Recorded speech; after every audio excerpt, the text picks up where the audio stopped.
മനുഷ്യന് എത്ര വിവാഹം കഴിക്കാൻ സാധിക്കും? നമ്മൾ പലപ്പോഴും പറഞ്ഞു കേട്ടിട്ടുണ്ട്, ഒരു മനുഷ്യൻ്റെ ജീവിതത്തിൽ ഒരിക്കൽ മാത്രം സംഭവിക്കുന്ന കാര്യങ്ങളാണ് വീട് വെക്കുന്നത്, വിവാഹം, വണ്ടി എടുക്കുന്നത് എന്നൊക്കെയുള്ള കാര്യങ്ങൾ. ഒരിക്കൽ മാത്രം സംഭവിക്കാൻ പാടുള്ള, അല്ലെങ്കിൽ ഒരിക്കൽ മാത്രം സംഭവിക്കുന്ന ഒരു വിവാഹം എന്ന് പറയുന്ന ഒരു ചടങ്ങ്, അല്ലെങ്കിൽ ആ ഒരു മംഗളകരമായ ഒരു കർമ്മം, അത് ഒന്നിലധികം തവണ വന്നു കഴിഞ്ഞാൽ, ഒന്നിലധികം തവണ വരുന്ന സിറ്റുവേഷൻസ് ഉണ്ട്. അതെങ്ങനെയാണ്?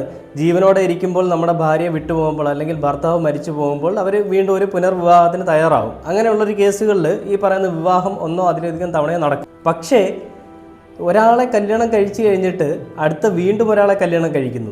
അത് അവിടെ കൊണ്ട് നിൽക്കാതെ വീണ്ടും അടുത്തൊരാൾ, അതിനുശേഷം വീണ്ടും അടുത്തൊരാൾ, അവസാനം 7 പേരിൽ എത്തിച്ചേർന്ന് നിൽക്കുന്നു. അത് കഴിഞ്ഞെന്നും പറഞ്ഞിട്ട് അവിടെ നിർത്തുമെന്ന് നിങ്ങൾ വിചാരിക്കരുത്. അത് അവിടെ നിർത്തില്ല.